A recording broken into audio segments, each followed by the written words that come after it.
You're on CYInterview. I'm Chris Shandek. Today on CYInterview, we welcome actress Bresha Webb. For the third consecutive holiday season, she returns to play her role as Kiara in a Christmas movie series on Lifetime. The third installment, Merry Liddle Christmas Baby, will debut on Lifetime on November 27th. Bresha, thanks for joining us on CYInterview. How are you?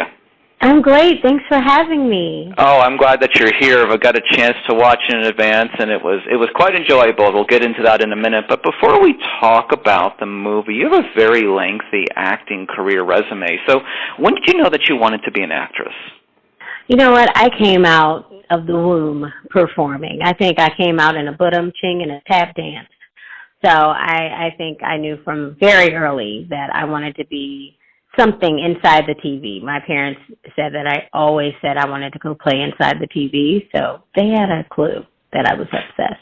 Well, there you go. Well, you know what? It's nice to see. It's nice to see when somebody's able to pursue what they want to pursue, and it does become a reality. And that just goes to show you that you have to stick with things. Yeah, I mean, I'm very grateful. I could be working in a cubicle. No shade to anyone that does that. I love him. We need that, but I'm grateful that I can actually do what I love to do, and it does take a lot of hard work, and everyone's profession does, and I'm so proud and, just grateful to be doing what I love to do. Oh, absolutely, no denying that. Didn't see anything there in the negative context. So this is a rare scenario.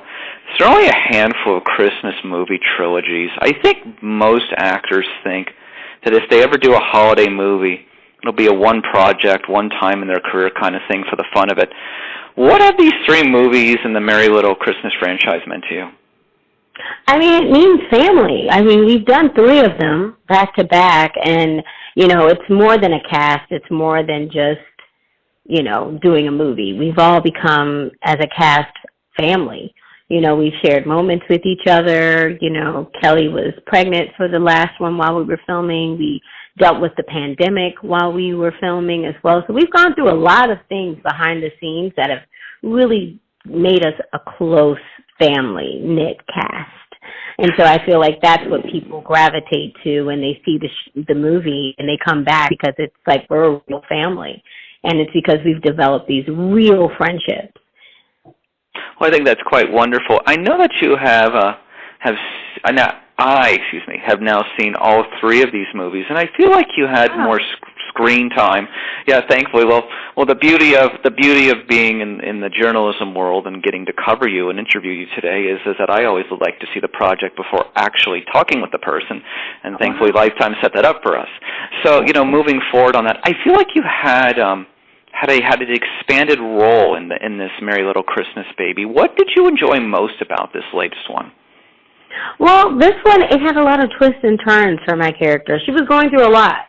And so all of the sisters were, and you got to see a little bit behind the veil of what goes on in the workings of each of us as characters. And so that was just fun to play, to see more of my life as a mom and my life in love and figuring those things out. And I'm excited to share a lot more of Kiara with the audience.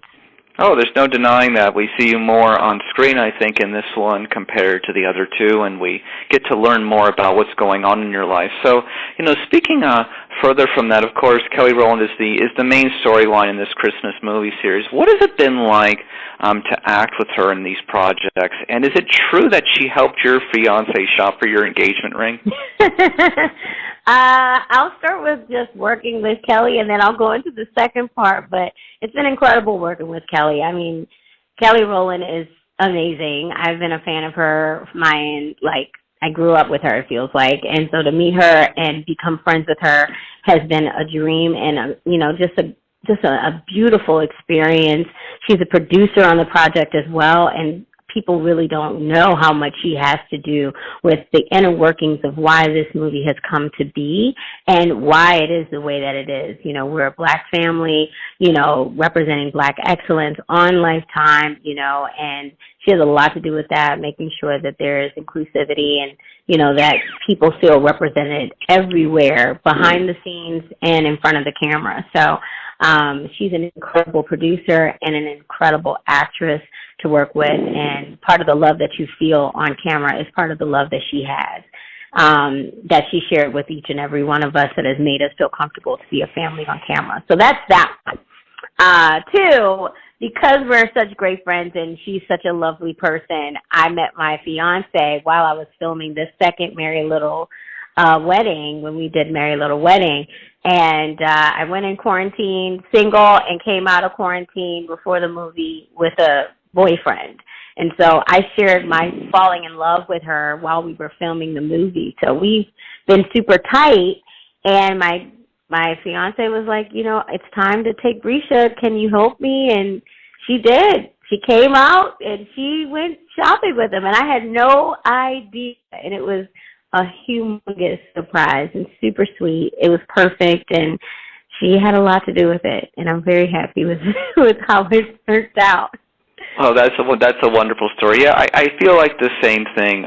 You know, it's been 14 years since we had Kelly Rowland on CYInterview, but I just remember her calling into this line just like you did today by herself. And she's like, I'm sorry I'm late. And we had this long interview, and then we talked for like 15 minutes afterwards. She's just such a normal, down-to-earth, hardworking, just keeps going kind of positive person. And we talked about that during the interview, about just the positivities that we don't focus enough in the world of artistic show business. Yeah, it means so much, and it's the reason why we've all come back to do another Merry Liddle Christmas, you know, because it's what she has, and she's incredible. Like, she's amazing of a person, and it's not work when we're together. It's fun. She keeps it light. We all have a great time. We're all sharing and laughing. I mean, a lot of those things, like we have a scene where we're doing a pillow fight. Something so simple turned into like the craziest day, you know, and it was fun, and we'll have those memories forever. What do you think in these very uncertain times that we have been in over the last 2 years, that kind of working with the same people all the time over the last, 3 projects of this Merry Liddle franchise has maybe kind of been kind of comforting for all of you? Yeah, well, it's been very safe, to be in this climate right now where we are not sure, like we have to wear masks and we have to just protect ourselves and be in a safe environment. It has been really great to work with the same team and the same crew and just see the same faces, and knowing that we've gone through a pandemic, and the quarantine situation, and Kelly and our production has done such a great job in keeping us all safe, and we got through that, and then to go back into it with the same limitations, but we all felt very safe and confident with each other, so it has been helpful.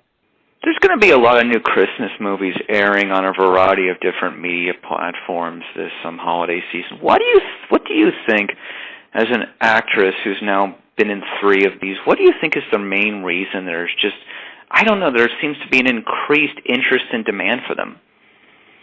I mean, I feel like people just want to see more love, more reflections of love and happiness on TV.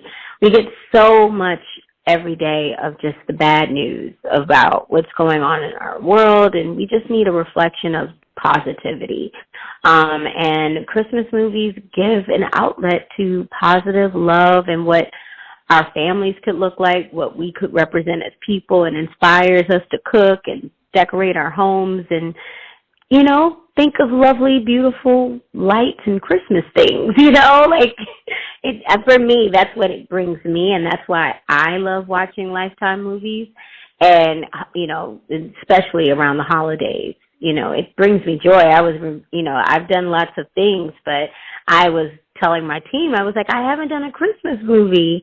And so when this came along, I was like, I finally made it. And until this day, this is my mom's favorite franchise. Like, this is the most favorite thing that I've ever done, because she can watch this all year round. And it's a good movie. You're going to feel good afterwards.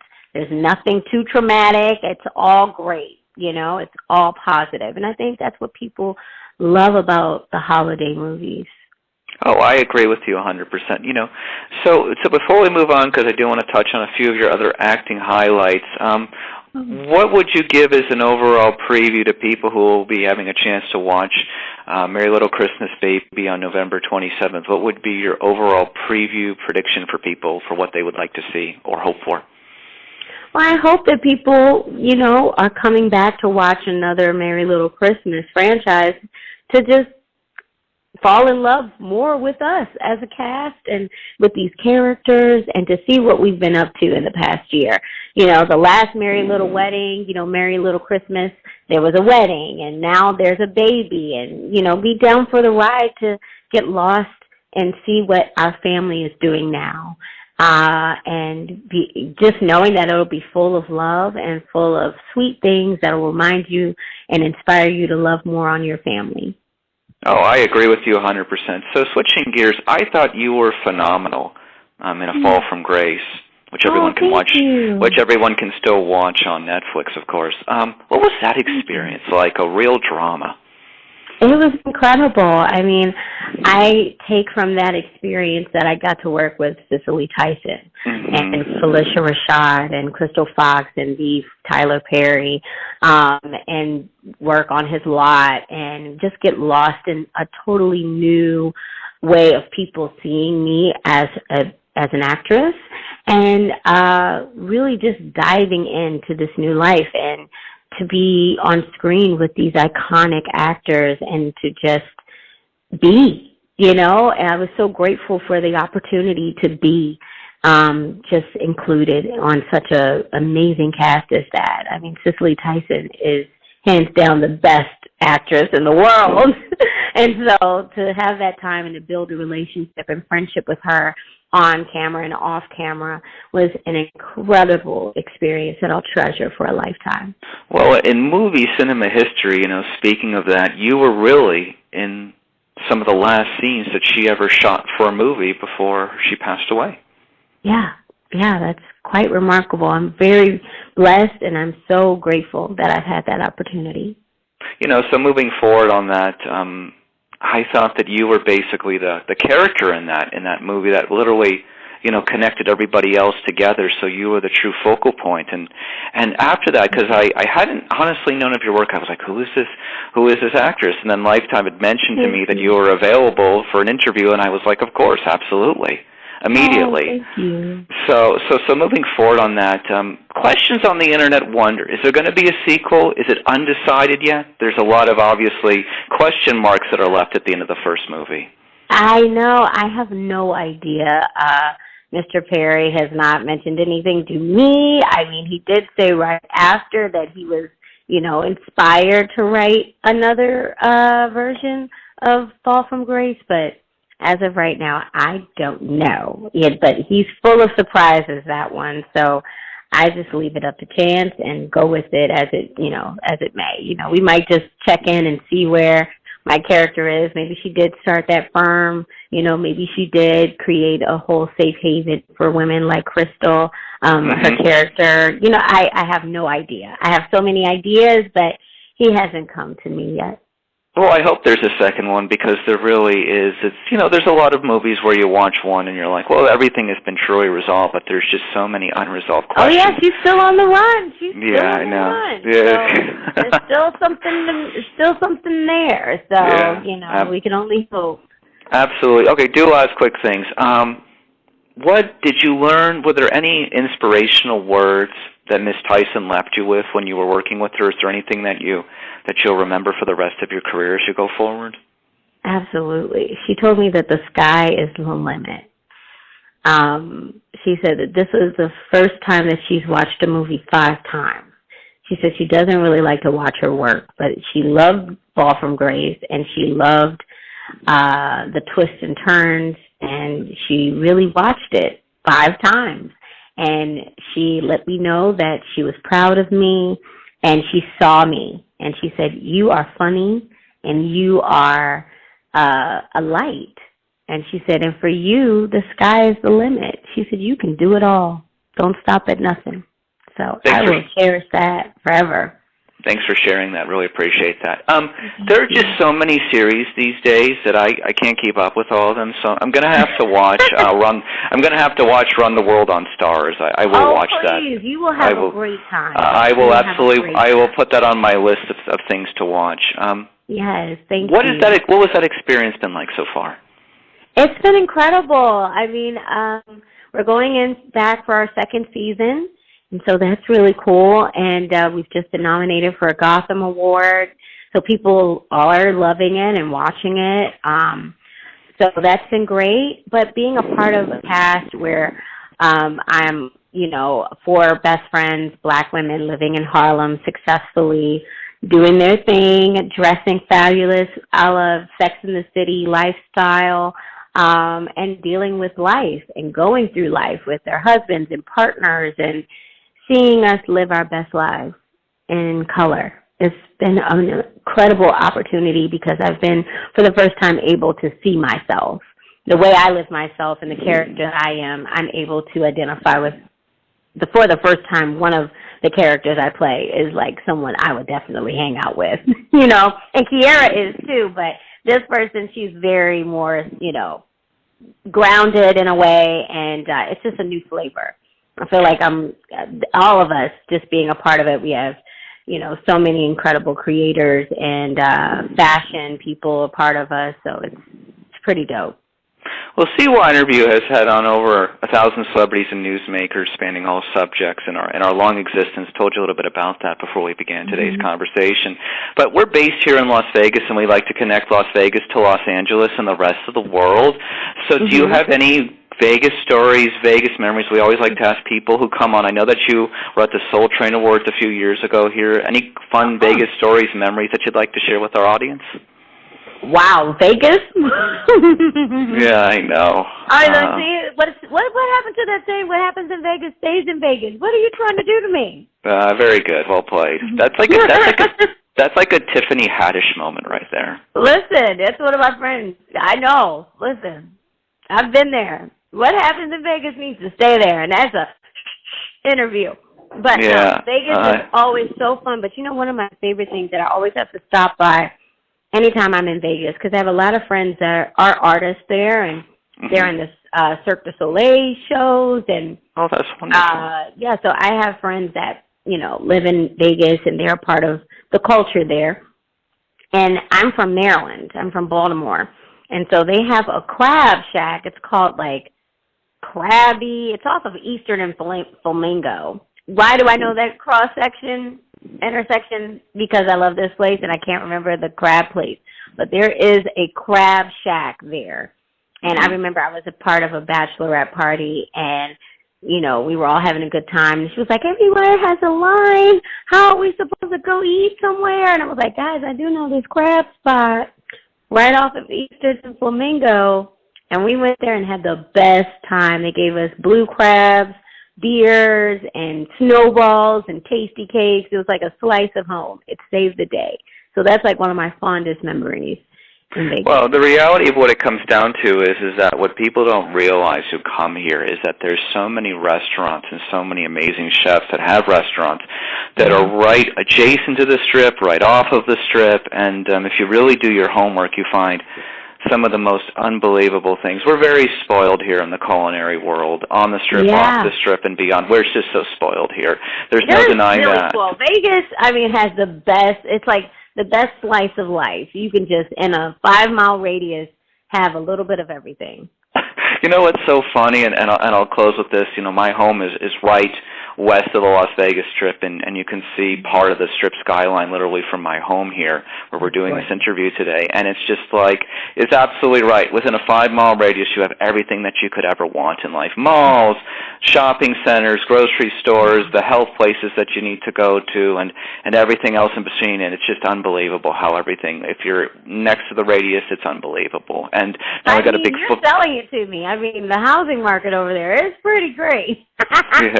Yeah, there's no denying that as well. Even with the prices that have gone up in 3 years, it's still the best bang for the buck in the entire country. But for a creative person, in closing, who really wants to explore themselves and really come somewhere where the economic pressures are not that of New York or Los Angeles, for example, Vegas is, I always say 45 minutes away is Los Angeles if you ever need to go there. Bresha Webb, thank you so much for being on CYInterview Day. Merry Christmas. Merry Liddle Christmas Baby on November 27th. Thanks so much for joining us. In closing, away from the acting screen, what do you want people to know about you? I want people to know that, the sky's the limit for me. I've just started directing as well. I have a film that I'm showcasing at Sundance with women right now. It's called Take the Job, and it's produced by Kevin Hart's production company, LOL Studios and Heartbeat Productions. And I'm so excited to be embarking on a new chapter in my life, directing and being behind the scenes. So, I know I'm making my way in front of the camera, but also look for me behind the camera and wherever. I'm just, like Cicely Tyson said, the sky is the limit for me. So I'm going to keep reaching. We're in a time of entertainment and media in the last 10 years where we've seen a gigantic transition of technology. And what has ended up happening here is that people are not just being limited to one area or subject matter in the world of entertainment and media. You can now do everything. And people are realizing the confidence to be able to do everything because technology is becoming easier for people to learn how to use and do it. It's great. It's great. And it's like more at your fingertips. Like I remember when I was first starting out and acting, and I was getting, great, guest stars, and I had a show as a series regular, and it was like very early in my career. I started doing, web series and, online content. And what was so inspiring to see where it has really taken things now, to see people using TikTok as an, artistic expression. I mean, they've left me because I don't even know how to navigate through my phone to do a good TikTok. I'm always confused. But to just see how technology has really changed how people can really see themselves and take on, getting behind the camera and creating their own stories is really exciting. And I'm so excited to see how new creatives come to the table and create new ways of telling their story and how to connect with more people. Bresha, thanks for joining us on CYInterview. Hang on with me. Okay.